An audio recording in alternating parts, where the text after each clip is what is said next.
Ladies and gentlemen, hey, hi, how you doing? Welcome back to the channel. Thank you so much for stopping by.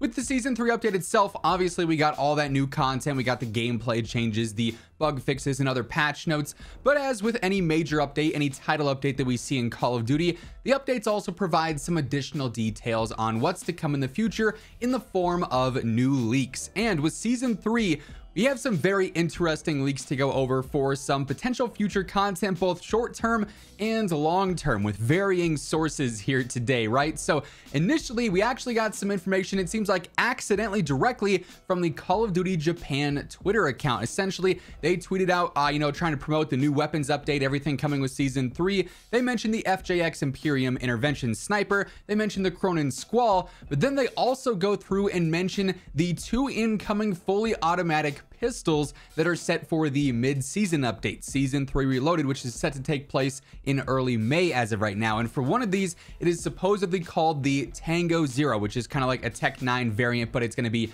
a fully automatic pistol. The other one that they mention is by far the most curious, and one that I think is going to be absolutely hilarious to use in game. It is the automatic 50GS, aka an automatic Desert Eagle pistol. So it's coming directly from the Call of Duty Japan Twitter account, where they accidentally went through and detailed those. Up until the time in which that tweet went out a few days back, we just knew that they were going to be 2 new sidearms and they were going to be fully automatic. That's pretty much all the Call of Duty blog said about that. And then the Japan Twitter account was like, you know what, let's go all the way in. It's the Tango Zero, it's the automatic 50GS. So it's going to be an interesting update content wise when it comes to seeing those new weapons added in, if they're going to be meta or not, if they're going to be the clear, far and away best pistols, or if they're going to be more gimmicky. Like I could see the automatic 50GS being like, I'm sure it's going to pack a punch, it's going to melt players, but it's also going to have like insane recoil at the same time, so it might not be all that usable. We're obviously going to have to wait and see, but our first few quote-unquote leaks here do actually come from Call of Duty themselves, which is kind of curious. Now, these other leaks are all stemming from data mine sources. Then also, it seems like a partially broken NDA. We're again going to have to find out, but this next bit of info stems from Task Force Leakers over on Twitter. We actually got even more intel on the next Resurgence map, apparently. As we know, thanks to the whole database breach that we had for the Call of Duty yearly schedule that we got a few weeks back, we've referenced a handful of times already. Within the Season 4 time frame, we are supposedly going to be getting a new small map for Warzone. Now, small is, I guess, kind of subjective, depends on what you're comparing it to, right? Small compared to Al Mazrah, small compared to Ashika, or, a different map in general. But we've heard that this map was going to be coming in the Season 4 time frame, and now the game files have updated even more information on it. Task Force Leakers ended up posting some of the files, which I obviously can't show on screen here, saying that this map is going to be called Vandal, and it's set in the Netherlands, and it is in fact a Resurgence map. So initially, all we knew before was that its code name was Delta in the files. Then Delta was updated to Vandal, and the descriptions of Netherlands and Europe was added into the game files. So we have a bit more to go off of here alongside the Resurgence tagline as well. So more confirmation, more reiteration that it is going to be based around that. And it seems like pretty soon here, we're going to have at least 2 Resurgence maps available. We're going to have Al Mazrah available. We're also going to have the various DMZ maps available too, between Building 21, Ashika Island, Al Mazrah, and whatever else may come in the future too. So a lot of map selections, it seems like, could be available here in the, I guess, short-term future. I mean, Season 4 is next up, right? So we could be getting some official information on this in just a couple of weeks time. And of course, once that stuff starts happening, you guys already know I'm gonna have you covered with all the latest details, so stay tuned for that alongside everything else going on in COD. Your news, updates, class setups, tips, you name it, it's all right here. So feel free to hit that subscribe button, turn on those post noties. Also, if you guys enjoy the video, let me know by dropping a like on it as well. It would be seriously appreciated, and it does really help grow the channel.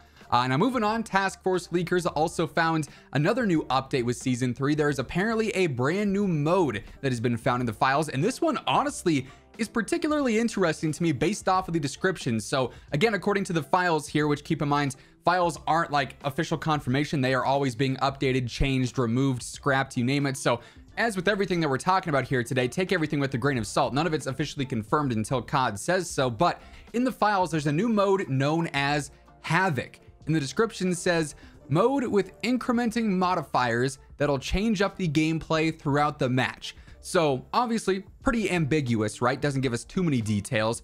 But what I get out of this is that the mode is constantly going to be updating the status of the game. So perhaps for 2 minutes, it's a cranked rule set. You get a kill, you have that faster movement, but you have to follow up with another kill within 30 seconds or you die.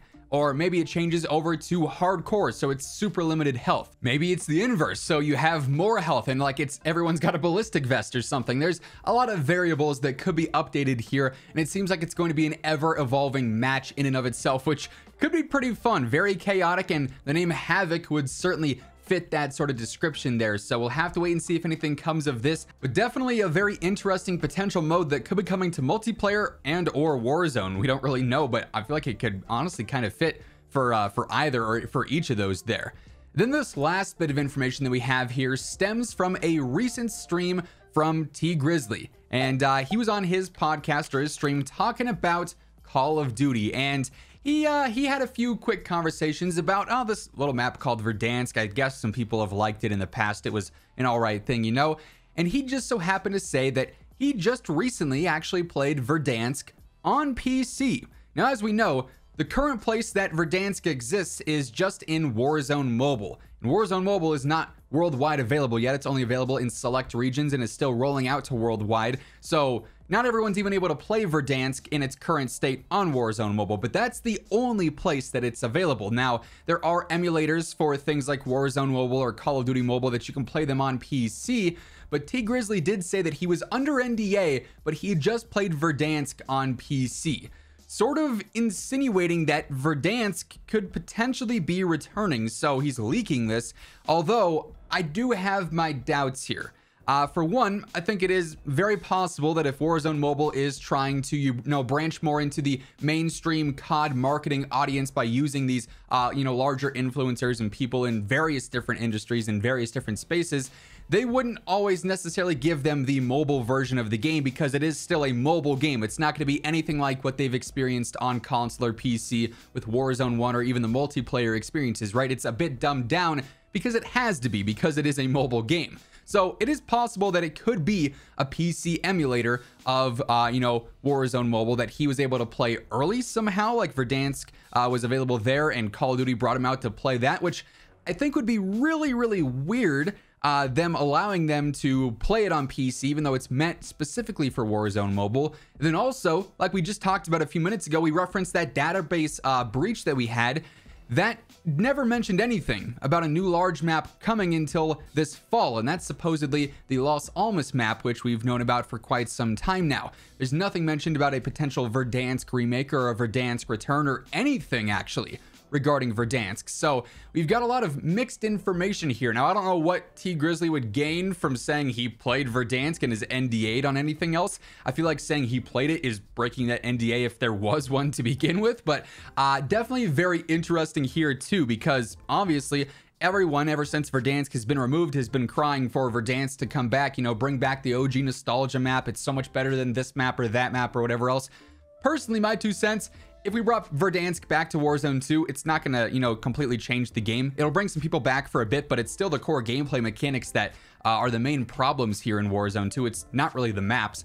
Again, just my 2 cents. But the rumor, the leak of a potential Verdansk return is out there yet again, and who knows, maybe this wasn't something that was planned, and then they just have seen how much Warzone 2 has struggled to maintain a player base, and they said, you know what, screw it, last resort, let's bring back Verdansk.